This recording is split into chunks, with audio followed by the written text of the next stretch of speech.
All right, so my house here is built like around 1850. See the stone and the old.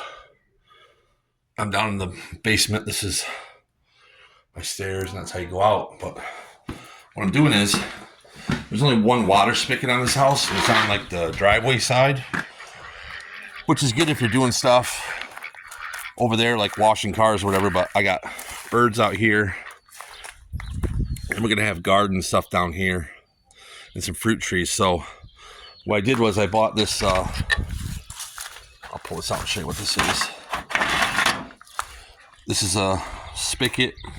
It's like pre-assembled with this copper piece with a brass fitting. Oh, look, we got to get that out of there. Got the insulation. And then I bought this big long bit. Diablo. You can see what this is for my impact. And I just drilled a hole. Yeah, that would have been nasty, huh? I drilled a hole through this wall. Let's see. I'll show you what I'm going to do. We're going to shove this in here.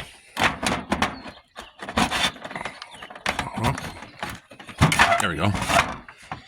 And we're going to put a screw here, and probably silicone or something up there to keep bugs and water from getting in there. That's going to sit there. And then comes through. I'm going to thread a nipple on there that takes PEX and bring it down and fasten the PEX to this wood with like brackets that they sell at Home Depot. They sell brackets that hold PEX. Then I'm going to run the PEX, and I'm thinking, you gotta look. I'm hoping, oh, jeez. Sorry.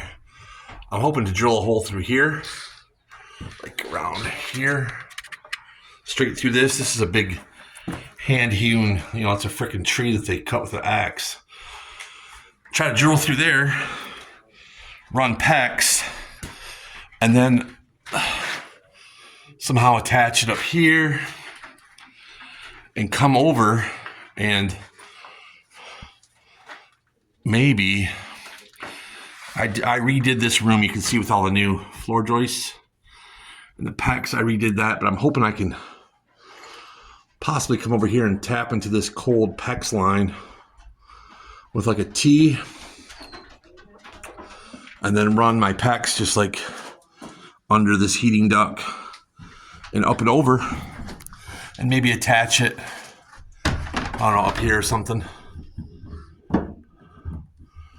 So that's the plan. So we'll see how it goes, and I'll let you know. All right, so I got through that beam. There's my bit sticking out on that end. There it is on that end. That has to be like a 12-inch solid beam, and it's hard as a rock. It's like drilling through a friggin' brick wall, but let that cool off before we try to pull it out. But yeah, I think this is gonna work pretty slick here. It's gonna be pretty slick. Stay tuned. All right, we're working on this. It's starting to rain on us, so we're gonna stop for today. But I mounted this piece of old salvage wood that I got because there's nothing really behind this that would keep this solid. And I got kids and grandkids that I'm for sure gonna be dragging hoses and whatever. So that's rock solid. I know it don't look the best, but it's back here. No one's gonna be back here looking at this anyways. I can always throw some paint on that when I fix and paint the door jamb. But so we got that in. We're missing a couple fittings. So we cut this PEX along. There it is, sticking through the wall. There's the PEX we're running. There's the end. Boy, we made it long so we could hook that up, attach it to the wall, run it through the beam up on the ceiling, nice and tidy. I left a big loop like that in case I ever gotta change that stub. I can move these and still have enough PEX, so I don't have to put a union in the PEX.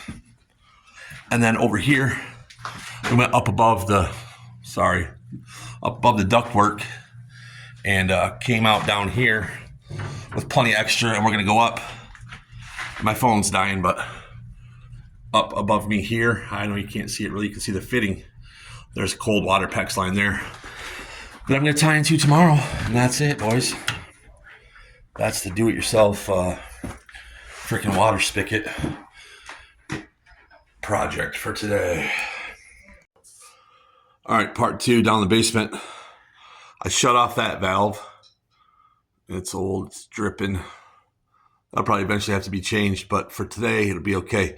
We shut off that valve, which corresponds to the blue, the cold line, PEX. I'm gonna make a cut just wherever, like right here. I don't know what that is, phone line or something.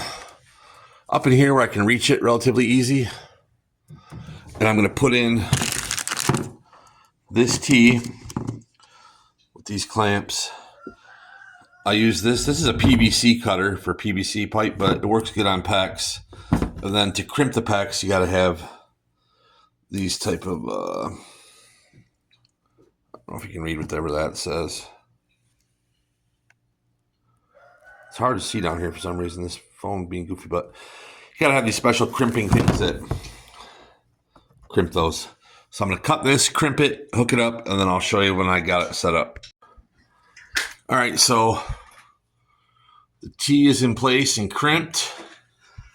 And then we put a little hanger guy up there just to keep that up in case anybody's ever got to get in this crawl space. We don't want plumbing hanging down, but on this end, it should be pretty much good.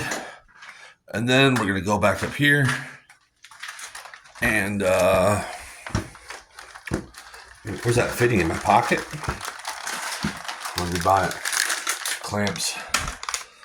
I bought this fitting to go on that stub, and we'll hook this up and crimp it, and then I'll show you that, and we'll turn it on and see how it works.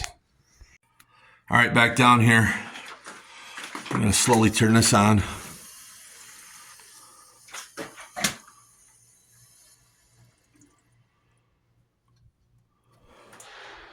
No leaks other than this stupid faucet.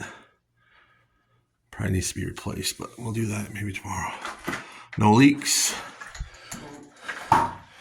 Check out here. Hang on. This is all. This could be a little bit better, but leaving it long like this, if we ever do got to replace any of this. Sounds like we got water. Let's see. Water. Just like that. That's the do-it-yourself world hose spigot installation program.